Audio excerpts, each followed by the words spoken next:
शिव पुराण कहती है, भगवान शंकर का चरित्र वर्णन कर रहा है। गणेश जी महाराज को एक दुर्वा प्राप्त हो गई। उस दुर्वा की महत्वता को जो समझा, हम तो यहाँ तक कहेंगे, शायद आप लोगों के स्मरण में है नहीं है, कि कभी कभी जब तुम्हारा मन कर जाए कि आज मेरा मन है और बारिश में, बरसात में बहुत सारी दुर्वा आ जाती है, बहुत सारी दुर्वा आ जाती है, तो दुर्वा की ही कंठी, दुर्वा की ही माला बनाकर, दुर्वा की ही माला बनाकर, दुर्वा की ही माला बनाकर कभी कभी, जैसे ये शिवलिंग है और दुर्वा की माला बनाकर इस शिवलिंग पर उस माला को बीच में से पूरी जोड़ेंगे नहीं, आधी माला, मतलब कटी हुई होना चाहिए, जुड़ी हुई नहीं होना चाहिए। माला को, ये अशोक सुंदरी वाली जो जगह है, यहाँ से दुर्वा की माला चढ़ाते चढ़ाते चढ़ाते चढ़ाते शिवलिंग पे से माँ जगतजननी की पीठिका तक वो माला जा। अभी बारिश में दुर्वा आ जाती है, सावन के महीने में जब तुम्हारा मन पड़ जाए, और अगर तुम्हारे बगीचे में दुर्वा मिल जाती हो तो हर महीने भी अगर आपने यहाँ अशोक सुंदरी से दुर्वा की माला बनाई और उस माला को यहाँ से चढ़ाते चढ़ाते चढ़ाते चढ़ाते ऐसे शिवलिंग पर समर्पित करते हुए अपने उंगली पर थोड़ा सा घृत लगाकर बीच में एक बिंदी लगा दें और बाबा को अपने मन की कामना कहकर आप वापिस अपने घर पर आ जावें। 2 या 3 बार आप अगर दुर्वा की माला समर्पित कर देते हैं तो जो भी मन की कामना होती है, मेरा देव अधिदेव महादेव पूर्ण जरूर कर। उस दुर्वा की माला में वो बल होता है जो शिव को हमारी ओर केंद्रित करता है। गणेश पुराण में आता है कि शमी वृक्ष की पत्ती को जब कोई नारी, पुरुष, बच्चा, बूढ़ा, जवान उस शमी के पत्ते को बेलपत्र के साथ लेकर जब शिवालय तक जाता है, जितनी देर तक वो शमी का पत्ता उसके हाथ में रहता है, जितनी देर तक शमी का पत्र उसके घर में रहता है, जितनी देर तक शमी का पत्र उसके स्पर्श में रहता है, उतने उतने शरीर के रोग, दुख, ताप काट देता है और उसे अलग से बल प्रदान कर देता है। शमी पत्र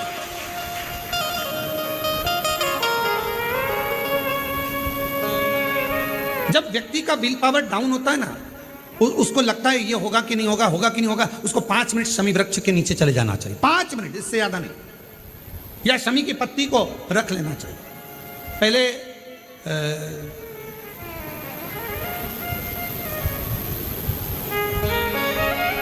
कोई स्थान का ध्यान नहीं आ रहा है स्मरण में, पहले एक नियम चलता था, आप लोगों के जिंदगी में भी, आपका भी बुढ़ापा आया होगा, आप भी युवान अवस्था में आए होंगे, कभी तो स्कूल गए होंगे, कभी तो पढ़ने गए होंगे। सबसे पहले अगर हमारे विद्याध्ययन को निकालेंगे तो हमारे यहाँ एक नियम चलता था कि शमी की पत्ती को किताब के अंदर उसको विद्या के रूप में रख लिया जाता था। बाद में ये नई नई डिजाइन की पत्ती आ गई तो विद्या का पेड़ पैदा कर दिया इनने। अब वो विद्या का पेड़ पैदा कर दिया तो विद्या को रखने लगे। विद्या की पत्ती को लोग शमी की पत्ती समझने लगे क्योंकि उसमें भी ऐसी पत्तियां निकली रहती है और शमी की पत्ती भी ऐसी ऐसी निकली रहती है। तो पहले नियम था कि किताब के अंदर शमी की पत्ती को रख लेते थे और कहते थे इसमें विद्या है, इसमें विद्या है। विद्या का मतलब क्या, उसको बल मिलता था, एनर्जी मिलती थी। एग्जाम में बैठता, कॉम्पिटिशन एग्जाम में बैठता, जब वो कोई इंटरव्यू देने के लिए बैठता या टेस्ट देने के लिए बच्चा बैठता तो वह खुश होता था, मेरी किताब में शमी, मेरे किताब में विद्या रखी है। विद्या से मतलब आज के जमाने में लोग विद्या का पेड़ की पत्ती रख लेते हैं, पर रखते क्या थे, जम के बोलो, शमी की पत्ती रखी क्या जाती थी, शमी की पत्ती। और वो शमी की पत्ती क्या देती थी, उस बच्चे को बल देती थी, एनर्जी देती थी। डामाडोल नहीं होगा, टेंशन मत लेना, विल पावर कमजोर नहीं होगा। पत्ती रखी है शमी की, उसके नजदीक में है, शमी बल देती है।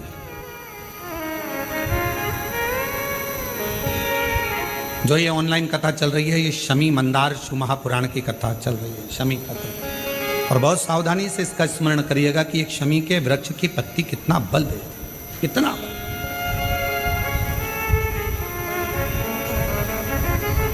शायद आप लोगों में भी कोई ना कोई तो ऐसा होगा जिसने बचपन में विद्या की पत्ती रखी होगी। वो विद्या की पत्ती बाद में आई होगी, पहले थी वो शमी की पत्ती। कौन कौन ने रखी? जरा हमने तो रखी, हमने भी रखी। वो पत्ती तोड़ कर रख लेते थे, उसमें विद्या बढ़ेगी, विद्या बढ़ेगी। विद्या बढ़े मतलब बल बढ़ेगा, अपने अंदर एनर्जी आ, बल। अब उसको लोग आजकल विद्या की पत्ती अलग से आने लगी तो लोग उसको विद्या की पत्ती तोड़ने लगे, नहीं तो रखते थे वो शमी की। और मैंने तेरे ही भरोसे बाबा, तेरे ही भरोसे हवा बिच उड़ती जावांगी बाबा, डोर हटो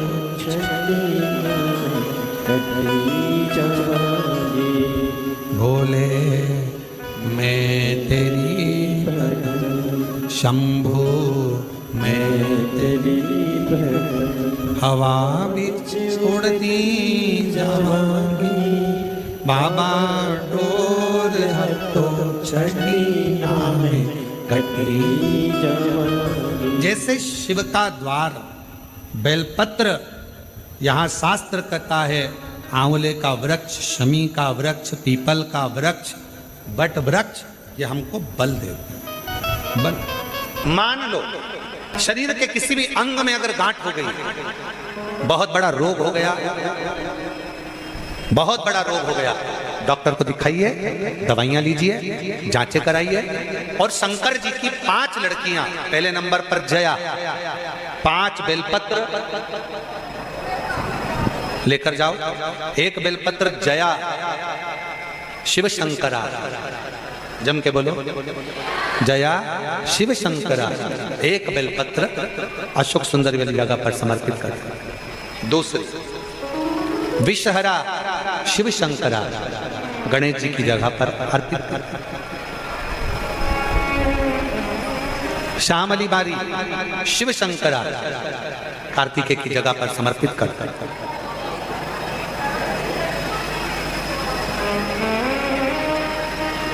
दो तली शिव शंकरा, जगत जननी जगदम्बा का जो हस्त कमल है पीठी का, उस पर समर्पित कर दे।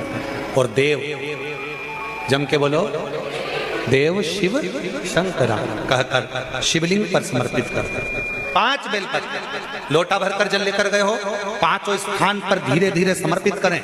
और आपके शरीर में जो रोग है, बीमारी है, उसका स्मरण कराते हुए बाबा को जल चढ़ाते हुए, जल का थोड़ा सा भाग 5 बेलपत्र में से कोई सी भी एक बेलपत्र वो लेकर, आप पहले दिन गए हो, तुम्हें याद रहना चाहिए कि आज मैंने कौन सी बेलपत्र ली है। गणेश जी के स्थान की बेलपत्र ले लो, दूसरे दिन अशोक सुंदरी की बेलपत्र ले लो, तीसरे दिन कार्तिकेय की बेलपत्र ले लो, चौथे दिन पार्वती के हस्त कमल की बेलपत्र ले लो, और 5वें दिन शिव के शिवलिंग की बेलपत्र ले लो। ऐसा क्रम बना लो।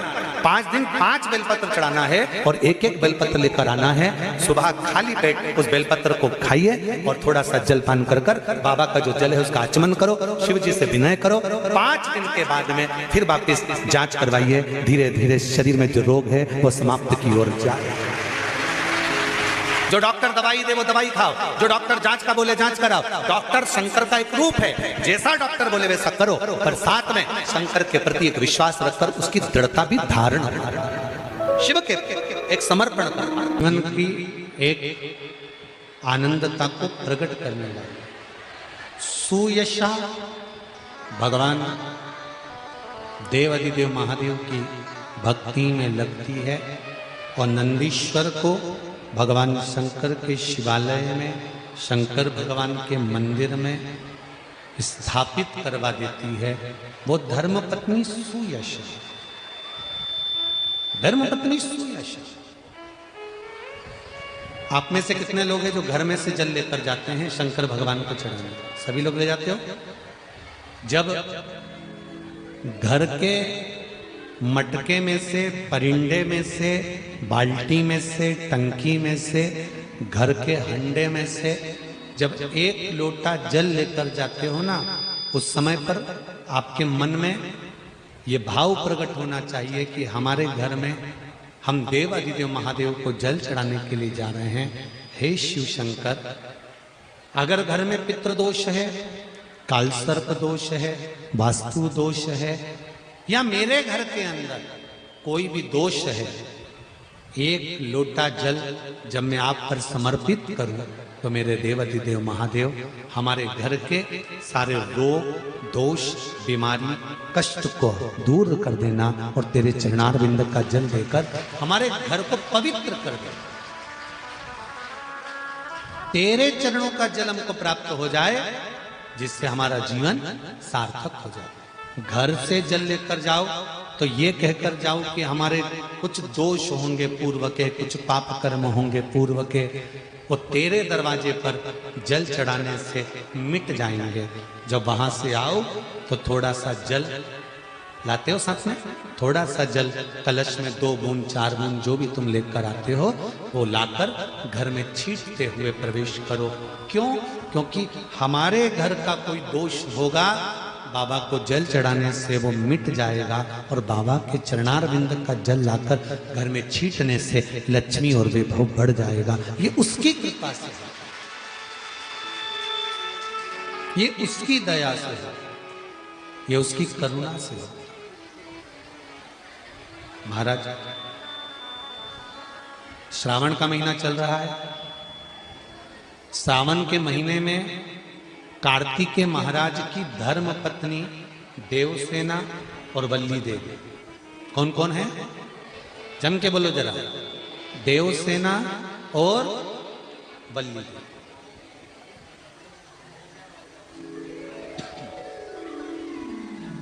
देवसेना और वल्ली देवी ये कार्तिकेय महाराज की 2 धर्म पत्नी है।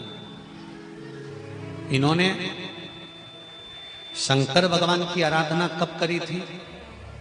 तो कहा जिस समय पर माता पार्वती शंकर भगवान के साथ में चौसर खेलती हैं और चौसर खेलते समय पर शंकर भगवान हार जाते हैं, नीलकंठ पर जाकर बैठ जाते हैं। नीलकंठ पर से भगवान शंकर कार्तिकेय जी से बात करते हैं। भगवान विष्णु स्वयं पासा बनते हैं, रावण निर्णायक बनता है और कार्तिकेय के कहने पर वापिस पुनः शंकर भगवान चौसर खेलने के लिए माता पार्वती के साथ बैठ जाते हैं। फिर वापिस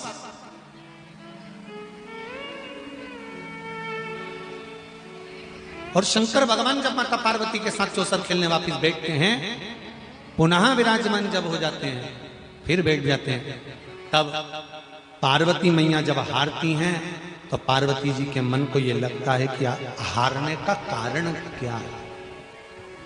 एक शमी का पुष्प और एक जल में मिला हुआ दूध, जल में मिला हुआ दूध और एक शमी का पुष्प। थोड़ा ध्यान देना कथा की ओर, बहुत भाव से श्रवण करिएगा। एक जल में मिला हुआ दूध और एक शमी का पुष्प, ये दोनों महामृत्युंजय के जप के लिए, महामृत्युंजय अनुष्ठान के लिए, महामृत्युंजय मंत्र के लिए बड़े प्रबलता का कार्य करते, बड़े प्रबलता। ध्यान दीजिएगा, जब आपको लगे कि आपके परिवार में अगर कोई दुखी है, किसी को बहुत कष्ट आ गया, कोई बहुत ज्यादा कर्जे में लदालुम हो गया और उसने विचार करा कि मैं तो मर जाऊं तो अच्छा है, या मैं सुसाइड कर लूं तो अच्छा है। अब उनसे निवेदन रहेगा कि मरना मना नहीं, पर थोड़ा प्लान लेट बनाओ मरने का। हम ये नहीं कर रहे कि तुम मत मरो, पर थोड़ा प्लान लेट करो। आज मरने का विचार करा है तो थोड़ा सा 15 दिन रुक जाओ, फिर विचार करना 15 दिन बाद, 20 दिन बाद कि मरूं कि नहीं मरूं।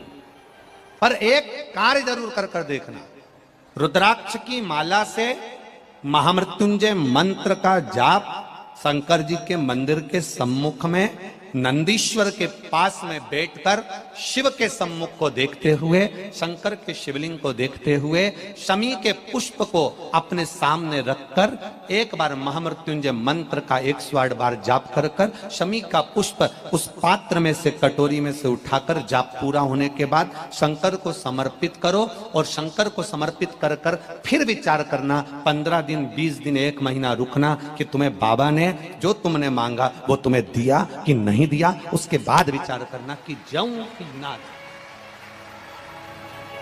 मरो मरो सब कोई कहे, मर के देखे कोई, मरो तो ऐसा मरो कि फिर संसार सागर में जन्म ना होई। बार बार मरोगे फिर जन्मोगे, फिर मरोगे फिर जन्मोगे, फिर मरोगे फिर जन्मोगे। ऐसा मरण और जन्म से पीछा कैसे छूट जाए, उसका क्रम धारण करना है। आ गया टेंशन। ऐसा कोई संसार में नहीं जन्मा जिसके मस्तक पर टेंशन नहीं आया, कोई चिंता नहीं आई, कोई चिंता सम्मुख में नहीं पहुंची। ऐसा कोई जन्मा ही नहीं।